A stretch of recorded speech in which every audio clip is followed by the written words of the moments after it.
PSG Fan TV, bonsoir à tous, bonsoir à toi Yang. Bonsoir. J'ai l'impression que cette année, le Paris Saint-Germain repart avec les 3 points, même s'il n'a pas fait sa meilleure des prestations. Qu'en penses-tu? Pour commencer, et après je répondrai à ta question, joyeux anniversaire au Paris Ortiz, c'était les 10 ans. Et voilà, il y a eu une belle ambiance tout au long du match, notamment à Auteuil. Des beaux tifos. Moi j'ai bien aimé de là où je suis placé, je suis Borelli quart de virage Boulogne.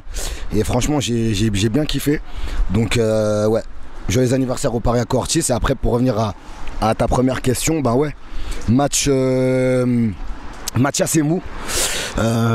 Limite une purge, mais voilà, le niveau du PSG fait que voilà, sur le match de ce soir on s'en sort et je pense que c'était l'essentiel. Il fallait prendre les 3 points, le championnat c'est le pain quotidien, continuer notre marche en avant c'était le plus important. Donc on va dire que le beau jeu en soi on s'en foutait un peu, c'était vraiment la gagne qui était important et c'est chose faite, donc content. Peux-tu me citer tes 3 meilleurs Parisiens ce soir, très rapidement? 3 meilleurs Parisiens, ça serait compliqué parce que dans l'attitude, j'ai trouvé qu'ils avaient grandement la tête à mercredi et le match de Dortmund. Je te dirais peut-être Barcola que j'ai trouvé très entreprenant et j'en parlerai après. Je reviendrai un peu plus longuement sur lui. Peut-être l'activité de Kang Lee-in, une patte gauche vraiment... Voilà, il fait mal sur les coups de pied arrêtés notamment. Et puis après, je te dirais peut-être Tenas. Tenas, certes, il encaisse ce soir, mais il t'en sort de belle. Il t'en sort de belle parce que Nantes n'a pas mis le bus. Nantes a exercé par moments un pressing haut, comme sur leur dernière opportunité dans le match. Et je trouve que voilà, pour une première au parc, il s'en est plutôt bien sorti. D'accord. Et que peux-tu dire du retour de Warren Zaïre-Emery? Très content, à 17 ans on sait qu'on récupère plus vite que quand on a 25 ou 30 ans. Il a joué 30 minutes ce soir, faudra pas le cramer parce qu'on nous avait dit qu'il allait pas jouer, qu'il allait pas rejouer de 2023. Donc il a joué ce soir, très content de l'avoir revu, gros standing ovation quand il est rentré, pardon. Et ouais, c'est un peu notre petit chouchou, on est content de l'avoir et on est content de le revoir aussi rapidement sur les terrains. Pour terminer, est-ce que tu es rassuré pour la prochaine rencontre qui sera cruciale pour Paris Saint-Germain face à Dortmund? C'est crucial, on le sait tous. Après, il faudra faire le job là-bas. La donne, elle est simple. Tu gagnes, t'es premier.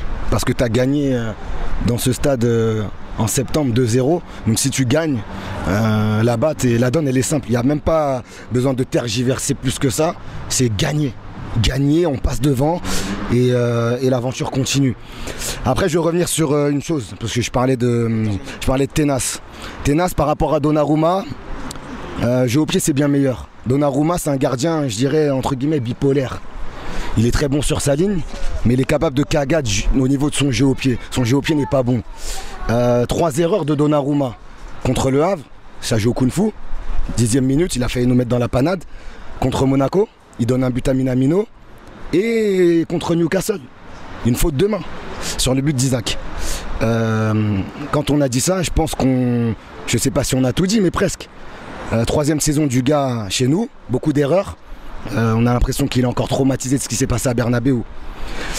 Les enjeux économiques et sportifs sont grands. Donc, Tenas, il n'a aucune expérience en Coupe d'Europe. Il y a des gens qui me disent faut que Tenas y joue mercredi contre Dortmund. Je ne pense pas que ce soit une bonne idée. Alors que moi, le premier, je ne suis pas un grand fan de Donnarumma. Mais je te dis une chose, on a commencé une campagne de Ligue des Champions avec Donnarumma. On va la terminer avec Donnarumma. J'espère que le club, cet hiver, il y a une fenêtre de 12-13 jours entre PSG Metz et PSG Toulouse, trouver des champions. J'espère qu'ils vont réfléchir à l'avenir sur le poste de gardien. Et s'ils ne veulent pas, parce que des fois ils sont têtus dans le board parisien. Donc s'ils ne veulent pas, il faudra à tout prix, cette réflexion-là, il est l'été prochain. Parce que 3 saisons de Donnarumma, sincèrement, je sature. Deuxième point que je souhaitais évoquer, Bradley Barcola, jeune talent français, 6 très bons mois à Lyon, à tout casser, qui lui ont permis de rejoindre le Paris Saint-Germain.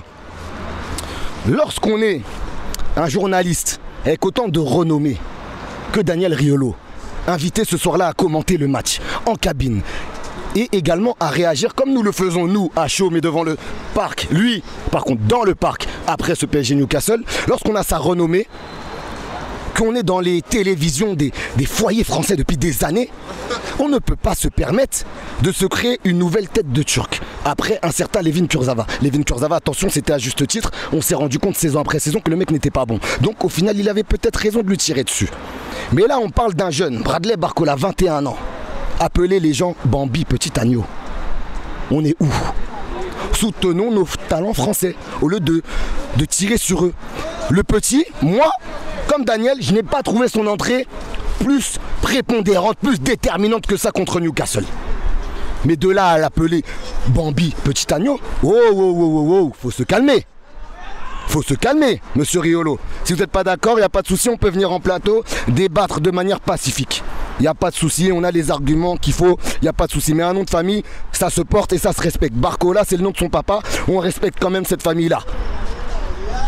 Donc, à un moment donné, faut remettre un peu l'église au milieu du village. Je sais que moi, j'ai des gens qui m'aiment bien, qui me suivent. Comme lui, il a des gens qui l'aiment bien, qui le suivent.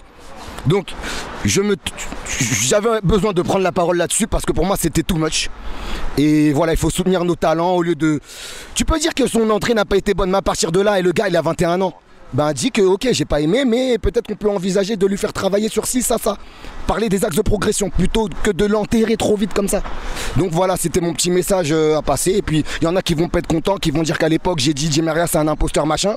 Que peut-être, voilà, mais c'était il y a 6 ans, ma gueule. J'étais plus jeune, j'étais plus frivole, ce que tu veux. De l'eau à couler sous les ponts. Et comme on dit, il y a que les imbéciles qui changent pas.